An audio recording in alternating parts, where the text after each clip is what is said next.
Hello and welcome back to the Way Between guys. Sorry if that was really loud. I'm setting myself. I'm doing a new setup. I've got my setup set up differently, I guess I should say. So tonight I'm gonna do something a little different, something new. So my character Karthus is stuck. And I ended the stream last night saying that I was just going to have to do a bunch of farming off camera. I have to get him unstuck. He's totally not in a good position to progress the game. So what I thought I would do tonight is I want to start a series that is meant to be uploaded to YouTube. So the idea is when I started playing Ancient Domains of Mystery, I was not a roguelike guy. Like, I've never played a roguelike game before. I've never played Rogue, like the game that started the genre.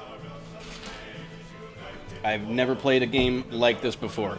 And I didn't, study up on it really that much. But something about it caught my interest, and I just dove in.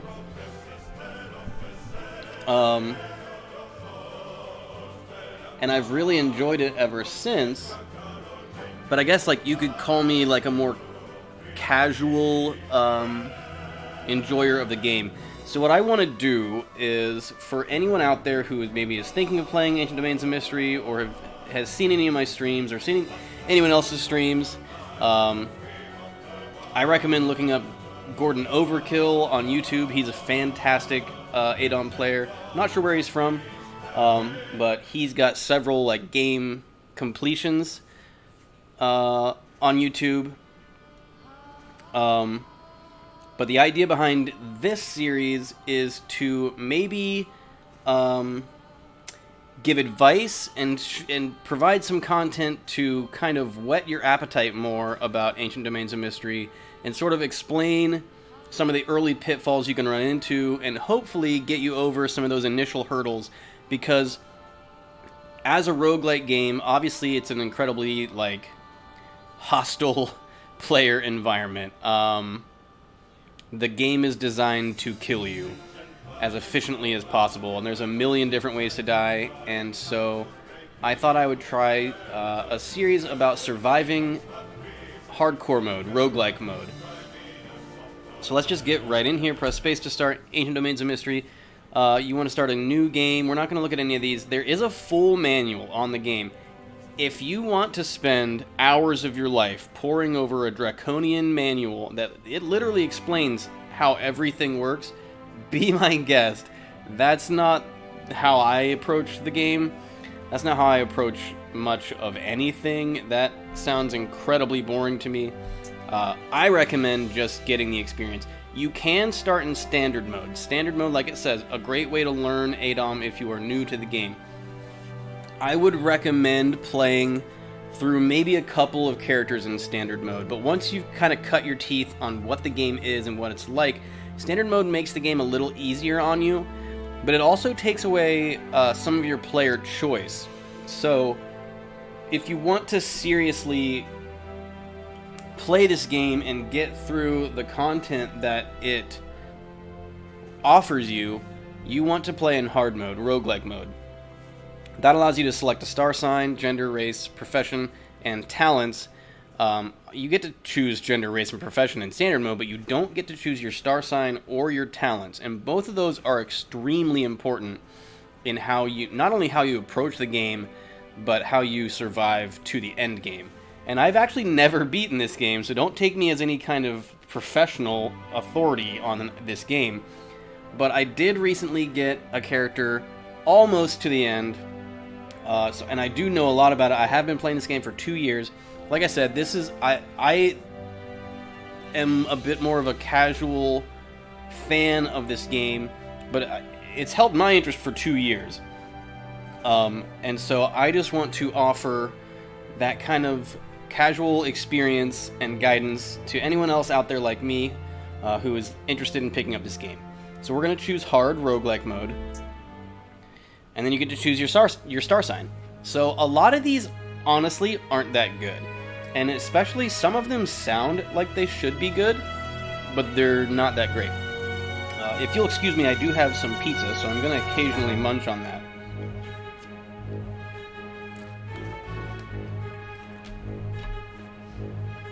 Okay.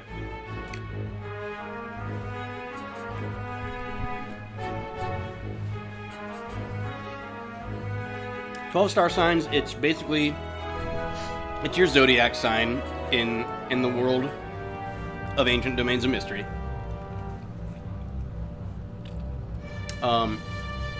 Raven, the one at the top, honestly pretty good. I usually don't pick it, but it's pretty good. Harder to trick by deceptions, that's not true. But really there's nothing to do with deception in this game. Messengers will reach you faster. I don't know what that means. I don't think that means anything, to be honest, with my 2 years of experience. But you are faster, plus 10 to speed. That's a big boost to speed. Companions are more powerful. That's only important to certain characters. But that could be pretty good. And plus 2 to initial perception is okay. It's just nothing huge, but if you're going to take Raven, you're taking it for the plus 10 to speed. And the other stuff is just an ancillary benefit. Book is also pretty good. Lawful tendencies, it's harder to change. That's actually better than it sounds. So, alignment in Ancient Domains of Mystery. And Ancient Domains of Mystery is very largely inspired by Dungeons and Dragons, but it's not Dungeons and Dragons, obviously. In D&D, alignment's not a big deal. It doesn't really matter.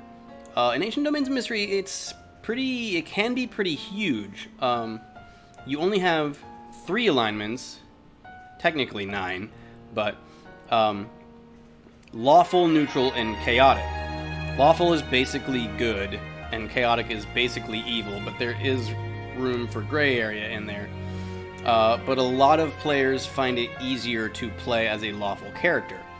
So, having lawful tendencies and having it harder to change those tendencies is actually not a bad benefit, mechanically.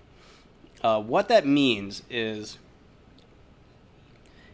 in-game, there are several things that you can do all the time, honestly, by accident, that are chaotic acts. Like, if you attack a non-hostile creature, that's a chaotic act. You'll find yourself doing this all the time, even if you know what you're doing, let alone as a new player. Having it harder to change your lawful alignment is good, because being lawful makes other lawful NPCs more, what's the word I'm looking for? Friendlier to you. That's not the word I was looking for, but friendlier toward you. There are divine intervention mechanics in this game, and the gods of the world of Ancardia are directly involved, very directly involved, or can be anyway, in the events of the game. And so basically there are altars throughout the game, and if you keep your alignment aligned with those gods, you can use those altars for a variety of incredibly useful things. Not the least of which being able to detect whether or not equipment is cursed or uncursed or even blessed. But also you can create holy water at those altars. You can use holy water then to bless equipment. Even if the equipment is cursed, you can use holy water to bless it. Blessed equipment is harder to break. It deals more consistent damage. And if it's magical, sometimes the magical benefits of, say, a ring are amplified if that ring is blessed versus cursed. Cursed equipment can't be removed. It always has the least benefit possible, and sometimes it has an inverse drawback appropriate to the benefit.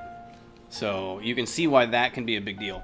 Sorry, I'm kind of going off on a really long tangent on this, but one free skill increase per level is decent. I can't really go into that much without playing the game, and I'll show you what that means when we get into the game. Increased chance to learn spells is quite nice. +3 to initial learning is also pretty good. Learning is like intelligence, if you've played D&D. Learning... the higher you're learning, the more skill points you get per level. It also makes it easier for you to learn spells. I don't know what else learning does, if anything. So book, basically it makes you a lawful character that's harder to stop being lawful, if that makes sense. It makes you more skillful, and it makes it easier for you to learn spells. That can be important to not just wizards, for example. You could make like a book fighter, and that would be honestly not bad. Wand. This one's more for spellcasters, but it's very weird. It can be okay. Again, lawful tendencies, harder to change them. Spells, but here's where it gets weird. Spells for neutral casters are 10% cheaper in power points.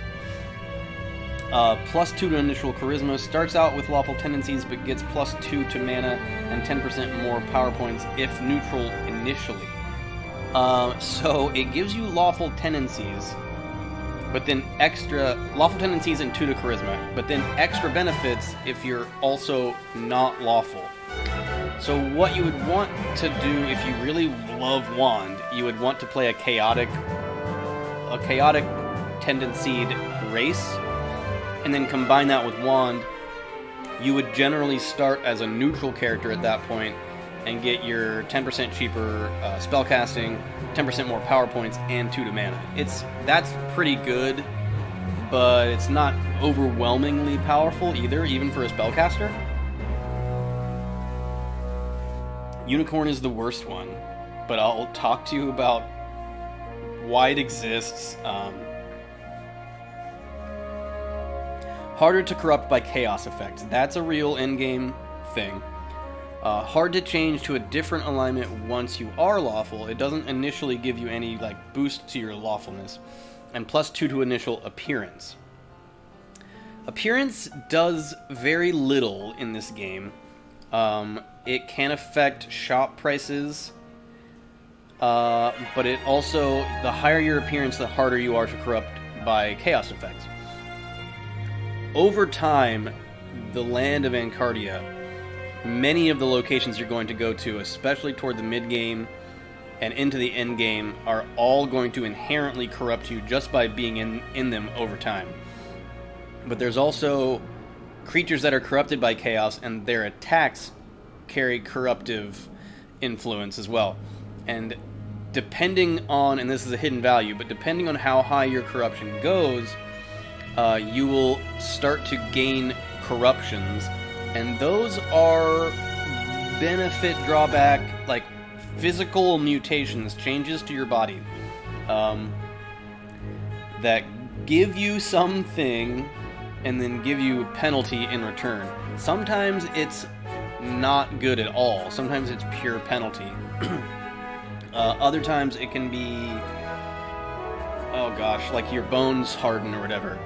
And the drawback is all of your actions cost you 50% more energy, but it gives you, I want to say, 2 strength, 4 toughness, and like some damage reduction.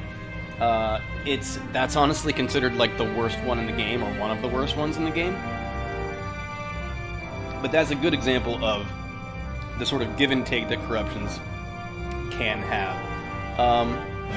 Many of them are okay. Like, you can beat the game with many of the corruptions. Some of them are so crippling, though, that you need to remove them right away. So, it's not...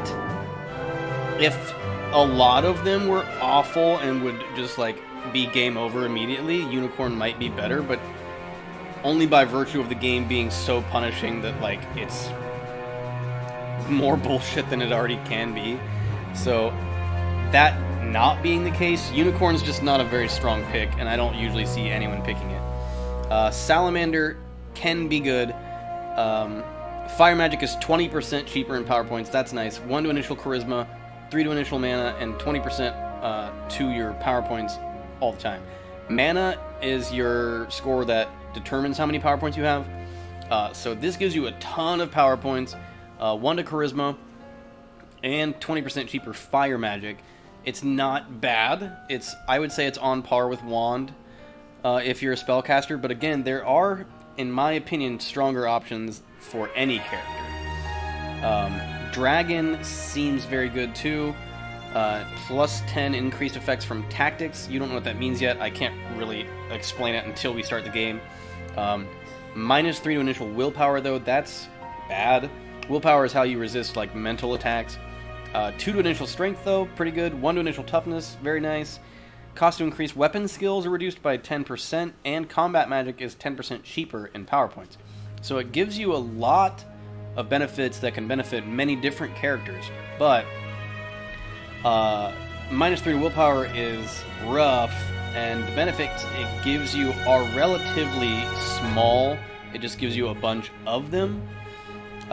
It's not bad. It's only okay, though. Kind of same with sword. Positive modifiers from tactics settings are increased by 10%. Not huge. Cost to increase melee weapon skills are reduced by 20%. That's pretty cool. And then plus 1 to initial learning skill. As a melee guy, you don't really care about learning. You can make like a battle mage, and in that case, I would more recommend Dragon. But the minus 3 to willpower is a big problem. Falcon is decently good. Very good at surviving in the wilderness. That's actually a relevant mechanical benefit. That allows you to use the survival skill. It gives you the survival skill, and it makes you better at using it in the wilderness to find food. You can starve to death in roguelike mode, so that's pretty solid. Plus 2 to initial willpower, also pretty solid. 1 initial charismas, whatever. And then a free talent, though, not too shabby. Cup is basically book, but less, but different. It's weird. So, Cup does not make you more lawful. It does give you the benefit of 10% less experience points to advance in level. And then it gives you 1 free skill advance every 2 levels. You learn spells more effectively, same as book, and then 2 to initial learning rather than 3. So you're sacrificing half a skill point essentially and lawful tendencies, and 1 point of learning for 10% experience points, or for 10% fewer experience points needed to gain a level. That sounds like it might be huge, but it's not. Gaining levels faster in this game isn't necessarily all it's cracked up to be. You often maybe don't want to gain levels that fast. And it's kind of hard for me to explain why, but it's not like you gain levels slowly anyway, and you don't get a huge benefit from leveling up aside from like HP and power points. Some classes do, and then every class gets class powers every 6 levels, but honestly, like if you're sacrificing another star sign benefit to get fewer experience points needed to gain a level, I don't think it's worth it. And that brings us to Candle, one of the, if not the most powerful star sign. Heals faster, the gods are more forgiving when asked for favors, and 1 free talent. So you can either easily gloss over this. Heals faster is amazing. It basically gives you regeneration 2. Like, you heal 2 hit points, not every turn, but incredibly fast. God's more forgiving when asking for favors. There's a hidden piety value that your characters have. You start with like a small amount of piety, and when you pray at an altar, or you don't even have to be at an altar, when you pray to your deity, you can get a full heal, you can have an item uncursed, you can remove disease, you can do all sorts of things with prayer, but it costs piety to do these things. So that's also a pretty solid benefit, and then obviously 1 free talent is amazing. Wolf is not bad. 3 to perception, 3 to willpower, food is more nutritious for you. So that's also similar to Falcon in that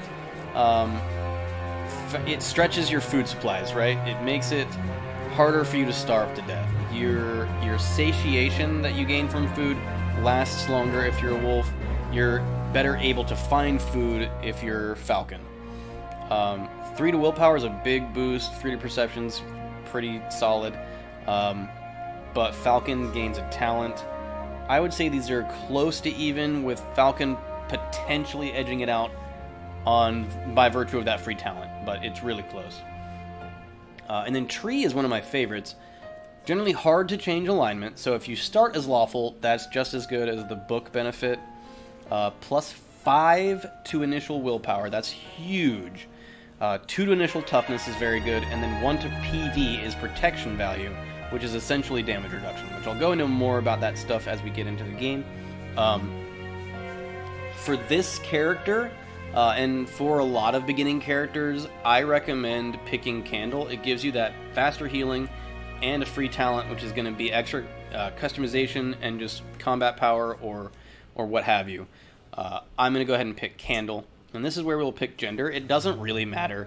Males have 1 point higher strength, and females, I believe, have 1 point higher dexterity. Both are important scores, so either way you go, you're not sacrificing anything. I'm gonna go... They're both good. I'm just gonna go male. Having more strength allows you to wear heavier armor.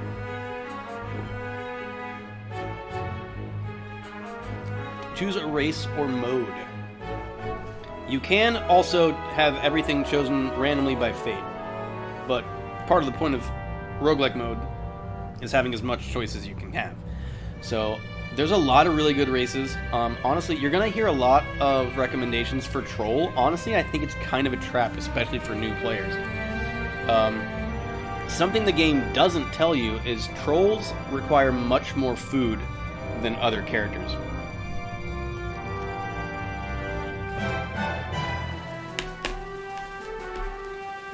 And so, it's easy to starve to death playing a Troll. Trolls have the fastest health regeneration of any race.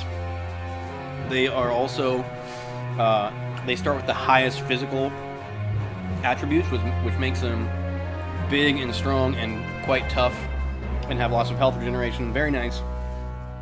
You're going to hear a lot of recommendations to play like a Troll healer.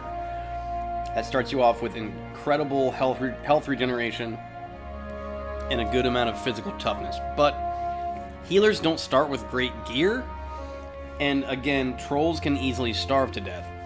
Now, you might say, oh, but they also start with food preservation. That's got to be good, right? Food preservation gives you a higher chance to gain... for an enemy to drop their corpse. I'll put that in quotes. Essentially, sometimes when you kill a monster, their corpse will be left behind, and you can eat that corpse to, not starve to death. Food preservation makes it a higher chance. Corpses also have special effects. Many of them can be beneficial or detrimental, which I'll get into more when we play the game. But in my experience, food preservation, the extra chance that it gives you for that corpse hasn't been so noticeable that it's incredibly important to me for non-trolls, or that it's highly good at offsetting the massive amount of food that trolls require to not starve. I do not recommend starting as a troll. I also do not recommend starting as a Mist Elf until you're very experienced with the game. They start with the lowest physical attributes of any character in the game, aside from dexterity. They have huge dexterity, but Constitution, what is called toughness in this game, is incredibly low. Their HP is incredibly low. They're incredibly fragile creatures, and you're just going to have a bad time. And not necessarily a bad time, but a quick time, let's say. You'll be dead very fast. All of the other races are relatively good. I would recommend for an early character playing a Hearthling, Halfling, Hobbit, essentially, Archer. I would recommend for a new character a Dwarf Fighter or a Dwarf Paladin. Very good. You're gonna hear people tell you to stay away from playing a Wizard as a new character, but honestly, a High Elf Wizard can be very, very good. I think for this playthrough, we are going to do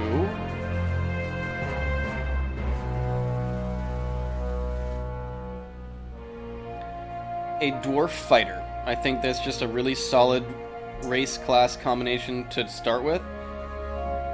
As you can see, there's tons of classes though, and a lot of them are really cool and fun and interesting. Some of them are very hard, I'm not gonna lie. Chaos Knights are fun, but they start with randomly selected corruptions, like 3 of them. And so, as I mentioned, that could make you incredibly powerful, or that could make you incredibly difficult and unsatisfying to play. Chaos Knights start with the most heavy and protective armor in the game, and usually a highly damaging weapon. They're fun, and they have good class skills. Athletics, backstabbing, dodge, find weakness is incredible. And 2-weapon combat, I don't know. I don't recommend a new player starting with 2-weapon combat.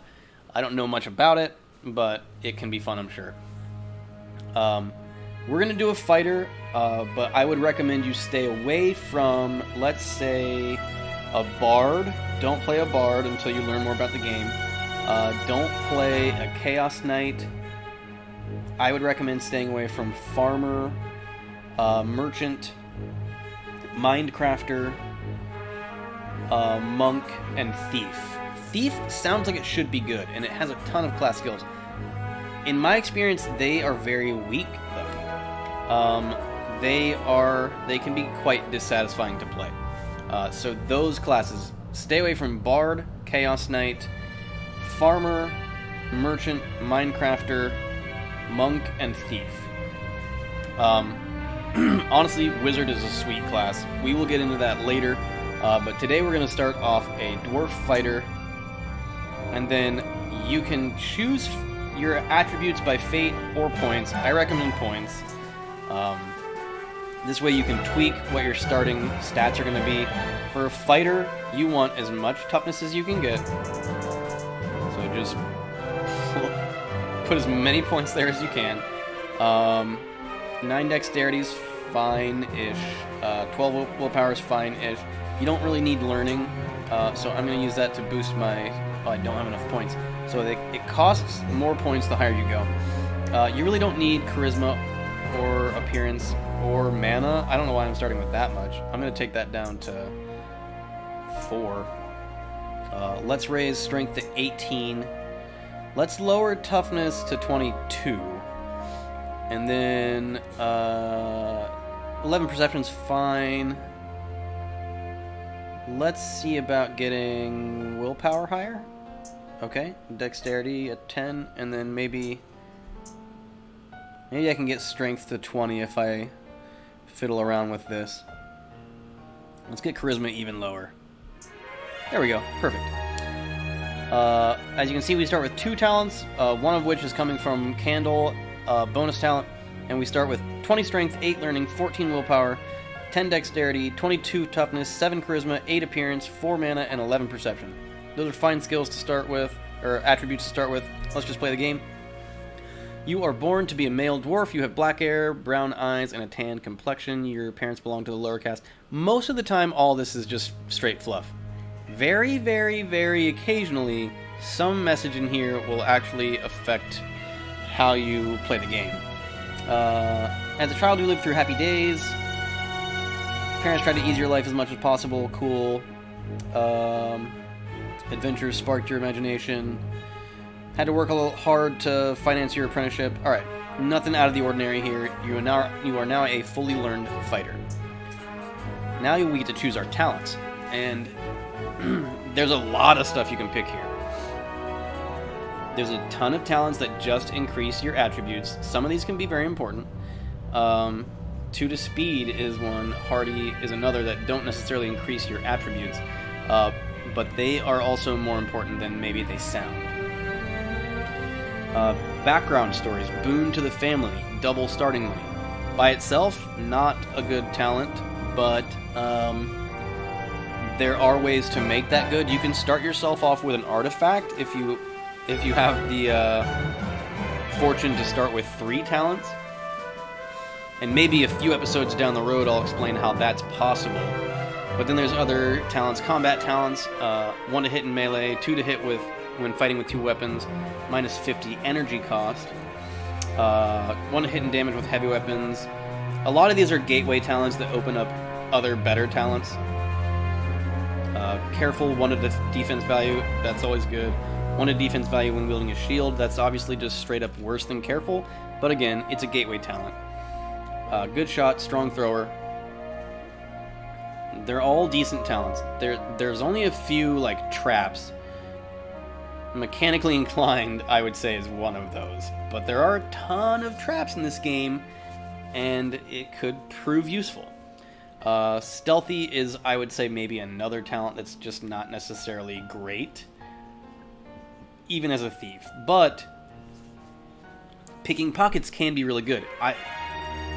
That's anecdotal.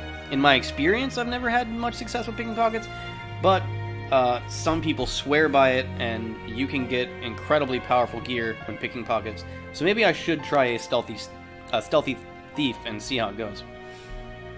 Healthy is very good. Wounds 20% faster and heal more effectively. So what that means is anytime you regain health, even through natural health regeneration, you gain 1 additional hit point. So that's actually very good, coupled with Candle and fast health regeneration like a Troll. Healthy's quite good. Long Stride is better than it sounds. So base movement costs 1,000 energy points. Basically, all actions normally cost 1,000. It's only like a 5% decrease to energy cost, but it's worth it over time. It can be. Let's see here. Long-lived trap talent. Lifespan extended by 30%. There are ghosts that can age you to death, but this is just not worth it, ever. Miser tends to find more gold. That's a gateway talent to Treasure Hunter, which can be a fantastic talent. We are not going to take it as a warrior. I found the best use for Treasure Hunter for a spellcaster. Spellcasters need to find spellbooks, and Treasure Hunter will give you a ton of spellbooks to find. Otherwise, I would avoid it. Porter, carrying capacity is actually extremely important in this game. I always carry backups of all of my equipment, but the more loaded down you are, it reduces your defense, it reduces your speed. It's generally a bad thing, TM. So having greater carrying capacity can be a big deal. Porter is also a gateway talent to other carrying capacity talents. Strong Legs is a trap talent. You never want to get Strong Legs, it's stupid. It's really stupid. The only time you're ever going to kick is if you're a monk or when you're kicking down doors. And even when you're a monk, you're not going to kick all the time. So don't take Strong Legs. Even if you're a monk, don't take Strong Legs, in my opinion. Maybe there's some use for it. I usually don't take the weapon affinities, but 2 to hit and damage with certain types, as you can see, that's quite good. And these are also gateway talents. You can get extremely high returns in hit and damage if you invest in these talents over time. We're, I think, not going to start with that. I think what we are going to do is we're going to take Tough to get even more toughness. And we're going to take Hardy, I think. Maybe not Hardy. So I definitely want Hardy and Tough eventually, because that opens up a protection value line of talents that allows me to increase my damage reduction. Very good. I want Tough to be sure. I don't have to take Hardy at first level though, so I might pick something else. What else would I pick though? Healthy maybe? Healthy would be really good. Let's go with Healthy.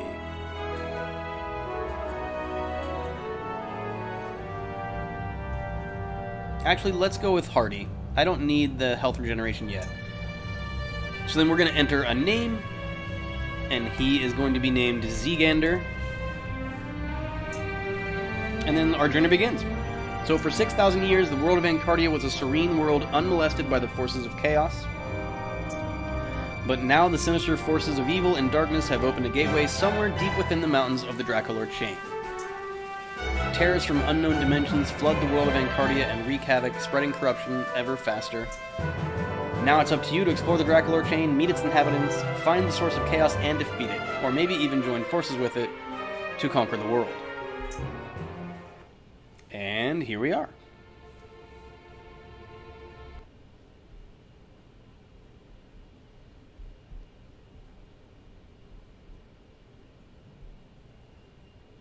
Yikes, and here I am, but the lighting in here has drastically devolved. Oh, that's right, I closed the program. Bear with me, I have to configure my camera one more time here.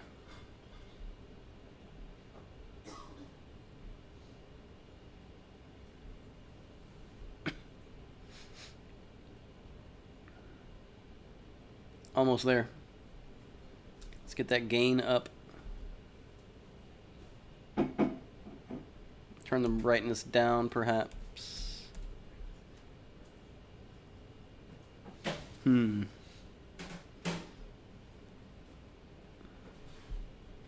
the gain down some. Turn the contrast down.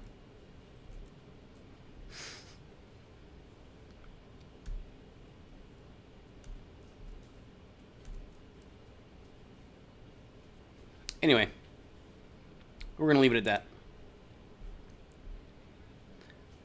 that. How are you all doing? Welcome to the Draculor Chain. You have entered the Draculor Chain across a treacherous mountain pass. The weather's mild and comfortable. A slight wind is blowing a road. As you can see, we're standing on a road. If I pressed right from here, we would leave the Draculor Chain. Nothing special, it says. We would leave the Draculor Chain and end the game. We don't want to do that, obviously. So let's continue following the road. There is this cave right here. We're not going to get into that right now. First, I want to explain what all of these numbers mean. This is our level. We are at level 1, and underneath is an experience bar. We'll fill that up as we go. This is my hit points. These are my power points. We're not going to use power points as the fighter, but if I was a wizard, these would be important. This is my defense value, and this is my protection value. This determines how hard it is for a monster to hit me. This determines how much damage I take once a monster hits me. Having 11 protection value from level 1 is incredible. We start with 20 strength, obviously, but we now have 24 toughness thanks to our talent. We must have had a penalty to charisma, I think. I don't remember starting with 7, but that's okay. And then over here, DRCH, that is just shorthand for the Draculor Chain. This is kind of showing where we are. 100 is our speed. We can change the dynamic display value if we want. Number of turns passed in game. Okay, let's see, what else? The speed of your character, the energy cost of your last action. Okay. As I explained, usually an action costs 1,000. Let's see what else. The amount of gold carried, but that's right underneath, so I don't need that there. And the amount of readied ammunition. We're going to leave it on the speed score of the character, though.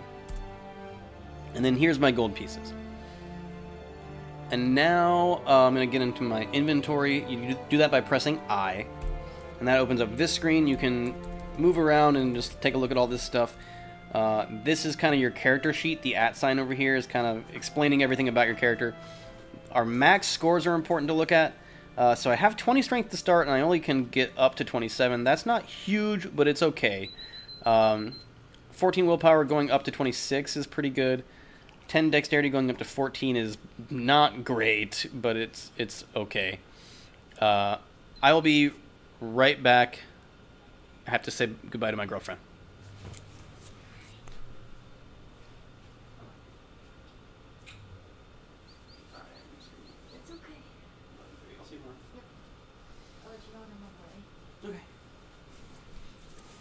Okay, and I'm back. Yikes, that blur. Okay, now I'm really back. Okay. Where were we? Dexterity, 14, bad. 43 max toughness, though, is incredible. And then this stuff kind of doesn't really matter. It might if you're a different character. With our attacks, we do 1d6 plus 7 damage. That's pretty good to start with. With our kick, I'm not even gonna dignify that with an explanation. Our deity is Moradwin, and we have been born under the sign of the candle. And let's see, it is day 1 of our new game. So let's see. Inventory. We have a horned helmet, chainmail, a battle axe with +2 damage. Nice. A small shield, gauntlets, and heavy boots. So all of these numbers, let's go right into it. When you're looking at armor, for example, and at the chainmail here kind of gives you the full picture. You're going to have numbers in brackets, definitely, and you may have numbers in parentheses. If you have numbers in parentheses, that's a penalty to your attack rolls. The first one's melee, the second one's ranged. The numbers in the brackets determine what your defense and protection value are going to be. Early game protection value is the most important. Honestly, it can be the most important throughout the entire game, but early game for sure. So even if you're getting a penalty to your defense, like the chainmail gives me, it gives me +5 to my protection, which makes it worth having for sure. Horn helmet gives me +1 to defense and +1 to protection. The small shield gives me +2 to defense, but no protection. Gauntlets are giving me a penalty to melee attacks, but +1 protection, still worth it.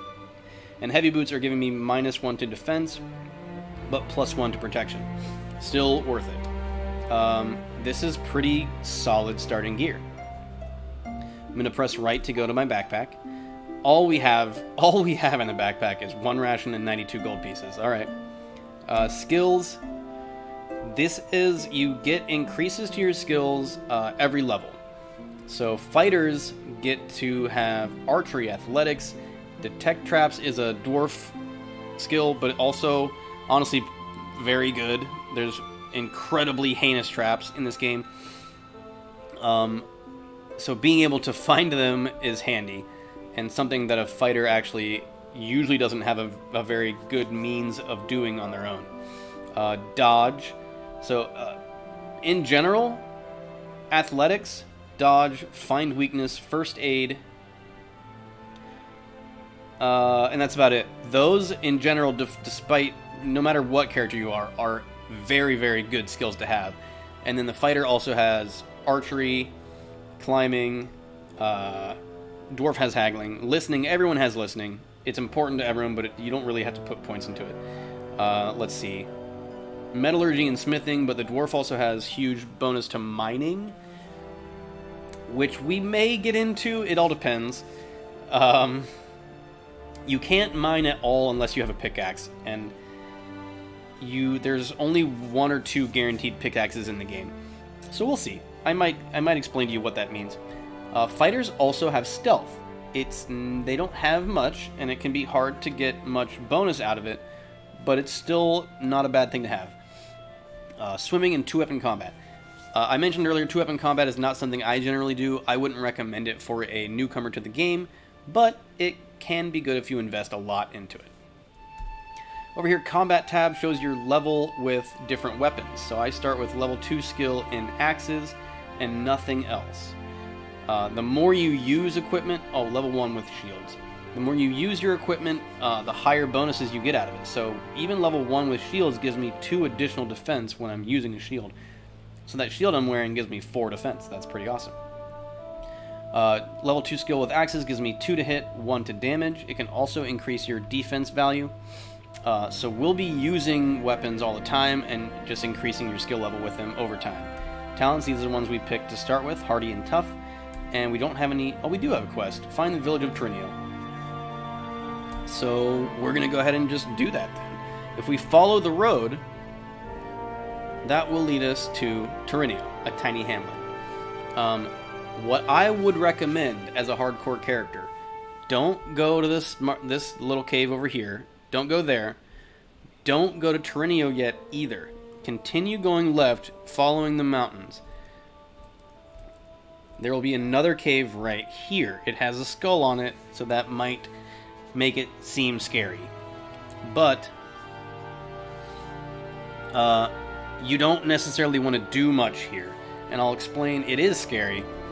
When you go into the small cave, a small cave entrance, the monsters that are spawned in the small cave spawn at twice your level. So to enter anything, you need to press shift and right caret bracket. And now we have entered the small cave. A lingering menace seems to loom over this place. You feel as if you should not stay for too long. And that is almost certainly correct. Now you see several items are lying here. As soon as you walk in, it's a couple of scrolls. So this says Eno out Eert. That's just 1, 2, 3 in reverse. And then there's a scribbled scroll. I don't remember what the scribbled scroll says, but I want to say that... Well, let's just pick them both up and read them. How about that, actually? You press R to read. Oh, I don't know how to read. That's right, I don't have literacy. Well, I can't. I don't remember what one of those scrolls says, but the other of them tells you how many steps away from, I think, the downstairs to get out of the small cave you are. Now, what you want to do in the small cave... Enter to make sure that level 2 monsters have spawned. Twice your level. Explore around. The door is locked. Normally I wouldn't kick this down, but for the purposes of education, I will go ahead and kick it down. Normally I wouldn't mess with this. Locked doors are very often trapped. We can search. We do have detect traps. Our skill level in detect traps is incredibly bad, but I'll search 6 times. I didn't find any traps. So let's kick it down. Press K and then choose a direction. Okay, we've kicked it down. What you want to do in the small cave is not run into a cat. Goodness gracious. Okay. This is a thing, if you're a beginner, don't worry about cats. It doesn't matter. Kill cats. But later on, much later on in the game, towards the end of, I would say the mid-game, there is a cat lord. And if you've killed any cats, he will be hostile and try to kill you. And he's pretty tough. If you haven't killed any cats, however, he will give you the Cat Lord's Ring, and it's incredible for melee characters. As a beginner, just kill the cats. Okay, I didn't get the message that basically indicates the Cat Lord is super pissed with me, but he is, and he will kill me. So, just keep that in mind. You don't want to kill that many monsters in here. So, this is my experience bar. You don't really want to stay in here beyond level 3. It'll start to get fairly dicey. Now, I'm going to change my tactics by pressing Shift-T. That'll open the tactics menu. I'm going to change them to aggressive from normal, giving me a bonus to hit and a bonus to damage, but a penalty to my defense. The fact that I have 11 protection value means that most monsters in here aren't going to be able to hurt me no matter what. Unfortunately, we are about to be level 2. And this is really early in the small cave to be getting level 2. But we've gained a level. Let's increase some skills. I think to start out, we're going to want to put a point in Find Weakness. Also, look, so this is the current value. This is the current max value. The max value will go up as you gain levels, but for now, I can't get Find Weakness any higher than 26. And then putting a point into it rolls 4 four-sided die and then adds that to the current value. Again, not getting it any higher than 26. So the average of 4d4s is 10. So I can put 1 into that and it's not going to get to the max. So that's, you don't want to waste a skill point. Like say the max was 20. Average is half of what say the max is 20, that's 5 more points, that's half of the average of my roll. That's kind of a waste. We're going to put 1 in there. We're very close to max. That's okay. Skills have breakpoints every 20 or so, and the current value they give bonuses to different things. Find Weakness makes it easier for you to score critical hits, and I want to say that it also increases the damage of your critical hits. Find Weakness is an outstanding skill. You can do huge burst damage with Find Weakness. It's very important to your survival in the mid-game and far into the end game. Don't spoil the end game, by the way. I've seen it, but don't do it. Let's see. What else do we want? What else can we get to one of those handy-dandy breakpoints that is important? Let's go for athletics. I can max that out to 50, and I have 4 D5s to play with. It's definitely going to get me above 40. And then I have one more skill point. Let's see. Let's put that in archery and get that above 20. There we go. You lose all sense of hope of getting out of here alive. So what I want to do is find the downstairs and kill as few enemies as possible and find the downstairs. We have already, in this episode, been playing for 51 minutes. God, the lighting is awful again. I'll adjust that in the next episode. We've been playing for 50 minutes. I want to keep these to digestible, hour-long episodes. I'm going to end this one here in about 10 minutes, but then I'm going to just jump right back into this and start the next episode. So, thank you for tuning in. Do pick up equipment in here, but don't put it on immediately. That wooden shield is probably better than my small shield, but it may be cursed, and I don't know. I don't have any way to find out. My equipment right now is plenty fine to keep using for a while, but a lot of the equipment that you find in the small cave is going to be decent. So we're going to keep going. We're safe until about level 4.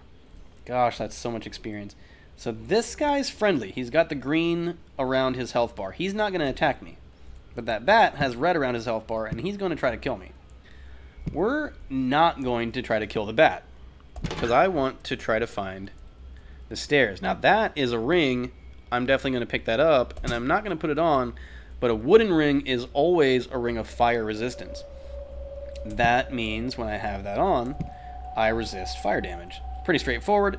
It's awesome to find this early in the game. Now, we're not having a lot of luck finding the downstairs, but we also haven't run into too many monsters. Okay, there's the downstairs. Now what we want to do is get out of here. I believe this rat is non-hostile, so I'm going to try to switch places with him by pressing Control-S. Okay, well, he's hostile. I was wrong. So now we have to kill our way back out. Now that we've found the downstairs, we're not strong enough for the next floor, but it's good that we found it because now we can come back when we are strong enough.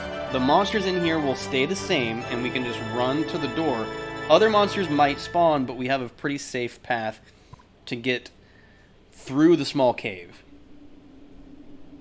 We're level 3 now. Every 3 levels you gain a new talent. So I'm going to... Let's see. We can get dodge to 40. That might be a good idea. Yeah, I think that's what I'm going to... no, see. I'm not going to waste a point to get 1 extra. So I'll go ahead and put that last point then into Find Weakness. And now we get to pick a talent. It's going to be Protection Value. So Tough Skin, +1 to Protection Value. So now we've gone from 11 to 12. You sense that your time is running out in this place and Death's claws are gripping after you. And they most certainly are. So let's get out of here. We've got a clear path. This guy's throwing rocks at us. We should pick those up. Because right now we don't have a missile weapon at all. Exchange places with the friendly kobold there. Oh, we should pick this up and eat it. I should have probably eaten it earlier, but that's okay. As long as he keeps throwing rocks at me, I'm going to keep picking them up. Bones are useless. The quarterstaff is useless, but we can sell it.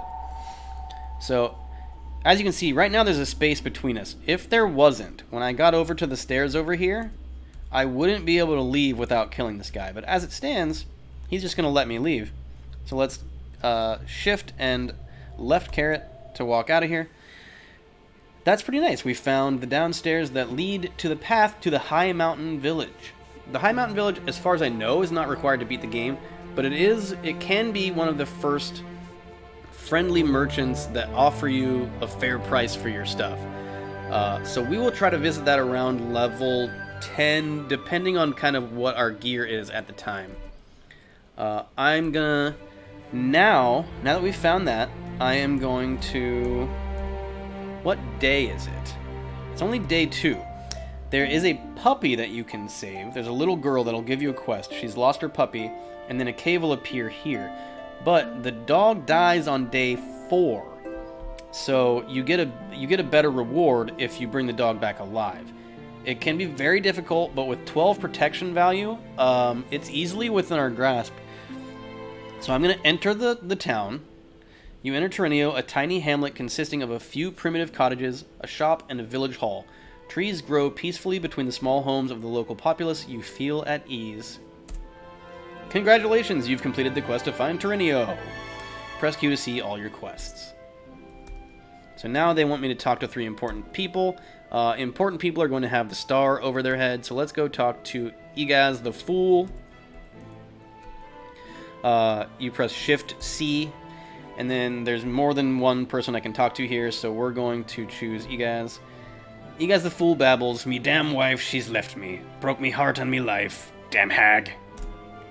He'll say a lot of other colorful things, but we'll talk to the sheriff next. Twiat Pere, or Par, who knows. The sheriff grunts, "Listen! Cranach the raider is roaming the countryside. He's a nasty raider out on pillage. Slay him and you'll receive a nice reward." Cranach can be hard to find. There's many times I've taken this quest and I just don't even find him. He also can easily kill a low-level character. Even with my 12 protection, I'm not going to tangle with him if I don't have to, if I don't find him. And it's not likely that I'm going to find him because the puppy cave is so close. I'm going to try to do the puppy cave right away. You know we set bounties on the heads of criminals. Bring them in.